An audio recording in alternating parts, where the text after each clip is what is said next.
In the previous session, we were discussing about types of software.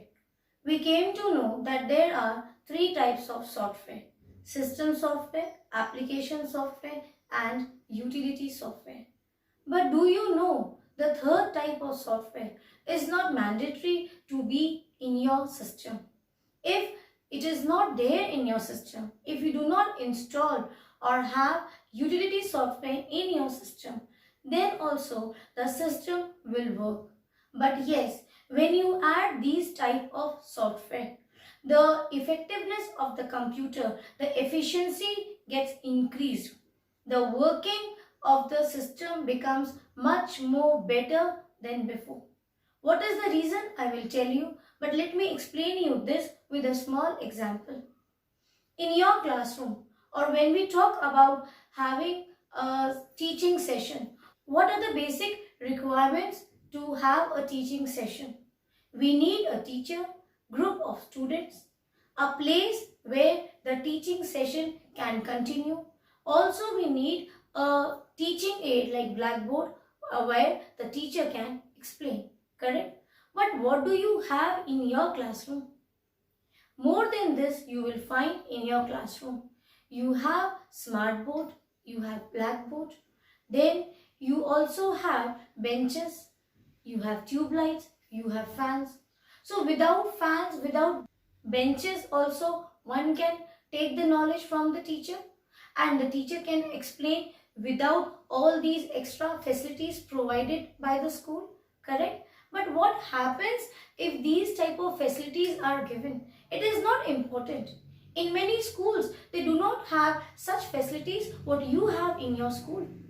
But it helps the teacher to explain the student in a better way. It helps the student to take the knowledge, get the knowledge in best possible way. Because these type of teaching aids like smartboard, or sometimes you go to your computer lab or your science lab, maths lab, what happens there? It is not important to have it, but it improves the efficiency and effectiveness of the child. Correct? It improves the skill, the teaching skill also. Correct? So this is what we have in computer also. It is utility software. Like you have antivirus software. If you do not have antivirus, then also your system will work properly. Correct? It will give you the results. If you want to sit and work, access computer, you can very much do without the utility software. But yes, if you have antivirus, at least you are not scared that if you insert a pen drive and you have a virus, it will slow down your system. It will make the system work more effectively. Got it? It will make your system work properly. There are many different types of utility software. One I told you is antivirus. Then we also have your encryption and decryption that is used for protection purpose. Suppose you want to send the data. It will encrypt the data. It will code it in some way. And at the destination point, it will again decrypt it. Correct? That is one type of utility software. It was just an information to tell you that if maybe you are thinking that all the three things are needed. The third one is your choice to have in your system. But yes, system software and application software are the two basic type of software which are needed, which are mandatory for you to have it in your system. Only then your system will work properly. What are the functions of system software? Suppose you click from your mouse, you drag from your mouse, you see the pointer moving on the screen. That instruction, wherever you are moving the mouse, the pointer will move that way on the screen. It is because of system software. It will help to read the input. It will take the input from the user. That is the input only. It's the instruction from our side. We are the users. We are giving the instruction. You are dragging it towards right. The mouse pointer will be moved towards the right on the screen. Correct? Same way, if you type any alphabets using keyboard, it will also be seen on the monitor. Why? Because system software is helping with that. It is an interface between user and your system. Correct? Now, there are other functions also of system software. Like system software allows the data to be read from the user. Whatever instructions you feed, it will accept those instructions. Same way, it will allow to execute it on the output. Like you have something on your screen, you want to give the printout. You have given the instruction to get the output. So that will be displayed. You will get the printout or whatever you want, that is visible on the screen. Yes, sometimes you are giving instructions, sometimes you are asking the system to execute. It will execute, it will process the data and display the result on the screen. That is also done by system software.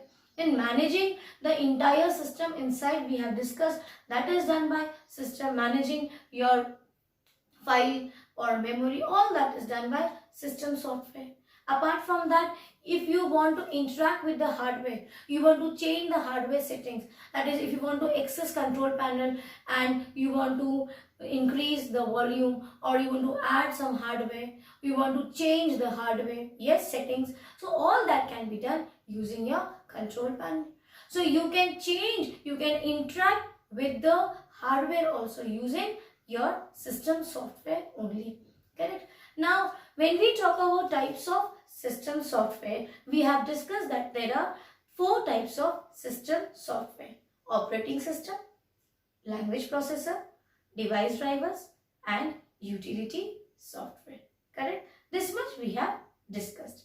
Now, sometimes in book they give utility software as the 3rd type of software, and sometimes you will see that it will be added with the type of system software only. That means some way in many books you will see they will show you basically 2 types of software, that is system software and application software. Further, in system software, you will see they will provide you with subtypes or categories as operating system, language processor, device driver, and utility software. And for application software, you have customized application software and general purpose application software. So this is sometimes fluctuating from the category. Sometimes in some books, what I am trying to tell you is that this will be subpart of system software, and sometimes it is taken as the 3rd type of software as utility software. But yes, you can include this with system software. That is not wrong. This is also not wrong. That is also correct. Now, we have understood the use of utility software, application software we have discussed. Now come back to your language processor. Before that, again remember, like CPU is the brain of the computer. Same way, operating system is the nervous system of the computer. It is the manager of the entire system. Or you can say it is a bridge between the user and your computer hardware. Correct? It is the bridge between that. You want to access, suppose printer. So you give a command to print. You press Ctrl plus P. Now what happens?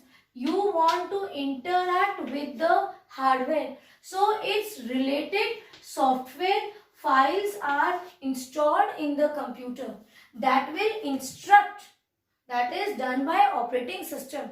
Each instruction taken from the user is accessed by the operating system, and then the request is proceeded further and the desired output is given. So this is how, what is your request? What you have requested? Ctrl plus P. That is, you want to get the printout of whatever you have it on the screen, or you have selected a file. Correct? That is the instruction given by the user. Directly this will not go to the printer. Who will take the request? In between we have the interface, that is operating system. Operating system acts as a bridge or interface between the user and the hardware. So the request will be taken, then it will be instructed to the hardware. Why? Because its files are stored. Correct? Each hardware has its respective files, software files. That is the program. Yes. Without this, what will you do with the hardware?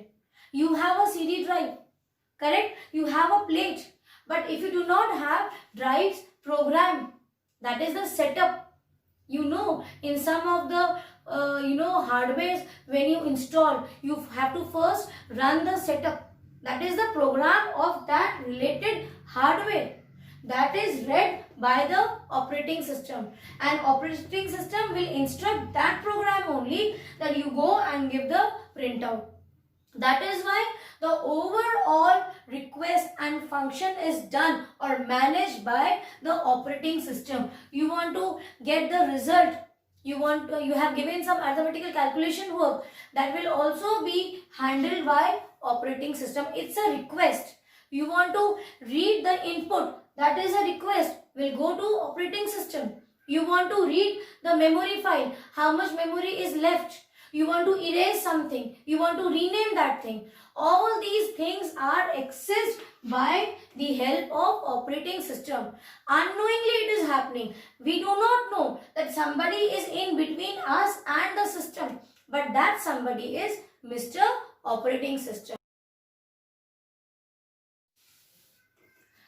So we have discussed about operating system in detail in the previous session. So operating system has many functions to do, like file management. We have discussed about processor management, then scheduling, that is it will allot some time slot to each process to work, and then the permission will be taken and given to other processor. Then multitasking, then memory management, resource management. There are so many functions what we have discussed.